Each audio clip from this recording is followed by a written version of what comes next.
É um terapeuta que tem um fluxo de pacientes saudável, tem uma remuneração que permite ele atender esse número de pacientes, que é uma agenda ideal, né?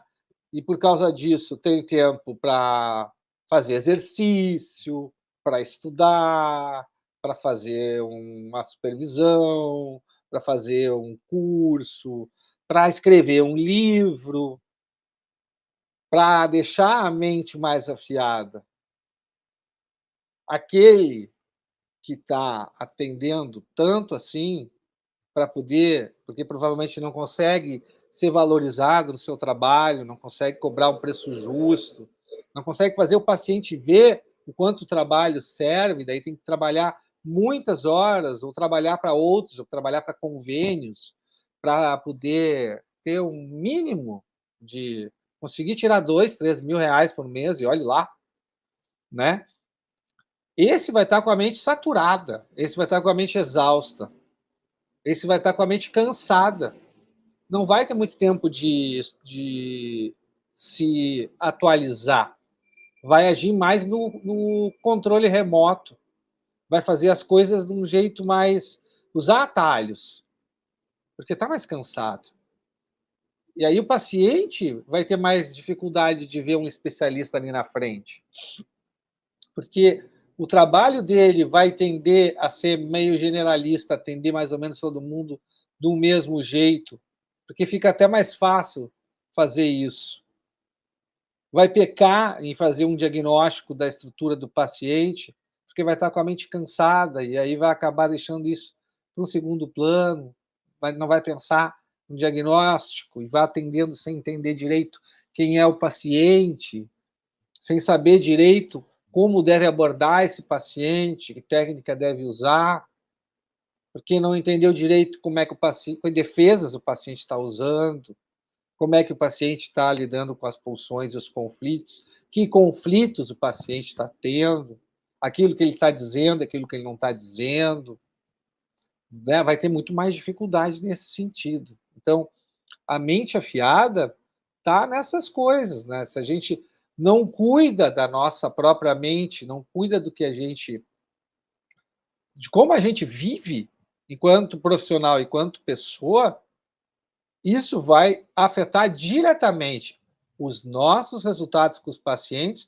e, consequentemente, os nossos rendimentos, a valorização do nosso trabalho, o reconhecimento profissional, a gente se destacar ou não no mercado, enfim, é uma coisa que está interligada, tem um efeito dominó, eu diria isso na nossa vida.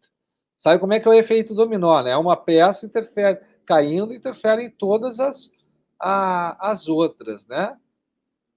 Então, isso é algo que a gente tem que pensar. E é por isso que eu insisto, né, que a gente valorize a nossa profissão, que busque um atendimento, uma agenda que seja ideal para cada um, que não sature a nossa mente, que dê espaço para a gente viver, não só de trabalho, vive a vida, né? A propósito disso, a Edásima está dizendo aqui, ó, hoje atendo menos paciente e me sinto confiante em cobrar praticamente o dobro do que cobrava, porque vejo muito valor no trabalho que realizo. Obrigada, professor. E isso a Edásima conseguiu dentro do programa. Foi lá dentro que ela fez essa virada, né, para poder realmente ter a mente mais afiada, para poder cuidar de si mesmo de um jeito diferente, né? Porque a gente tem que se perguntar o que é o sucesso para a gente dentro da terapia. É ter uma agenda lotadíssima, que a gente atende sem parar, ou é ter uma agenda ideal, com você recebendo um preço justo e poder ter espaço para se dedicar, para viver, para fazer o que precisa fazer para que o seu atendimento fique cada vez melhor. Ela diz mais ali, ó, o professor Leonardo impulsiona seus alunos a prestarem um atendimento de excelência, usando a ferramenta mais potente para acessar o inconsciente, que é a interpretação dos sonhos. O estudo de casos clínicos é a cereja do bolo do curso. E por si só vale o valor investido. Obrigado, valeu. Então, respondi a tua pergunta? Era isso que queria Sim, saber? era, era. Você está já careca de saber isso, né, como tu disse. Já, já, já. É. E o que mais tem para perguntar? Acabaram de falar de Freud, né? Ah, Então, até a pergunta agora é bem interessante. Freud considerava os sonhos como a via régia para o inconsciente, sim, né? Ele sempre falou isso em toda a carreira dele, né? sim. Em todos os livros dele ele falou isso. Seria essa a ferramenta certa para ter mais resultado na clínica e ter o atendimento valorizado? Sem dúvida. Por quê? Porque a gente trabalha com psicanálise. Nós não somos alguém que trabalha com técnicas diretivas para simplesmente fazer as pessoas pararem de terem sintomas rápidos com técnicas focais direcionadas para mudar esquemas mentais e tudo mais. Não é esse o nosso trabalho.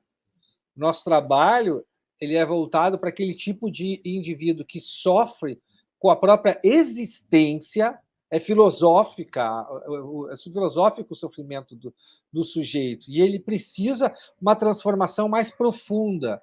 Ele se questiona sobre si, ele se questiona sobre o seu papel no mundo, sobre o seu lugar na família, no trabalho. Isso está em crise, e ele se questiona, ele sofre com isso. Ele é um sujeito que está em busca da própria verdade. Então, por causa disso, a gente tem que ajudar o indivíduo que nos procura com ferramentas que fazem ele se autoconhecer profundamente, para mudar muito profundamente o que ele está, a maneira como ele vive a própria experiência emocional.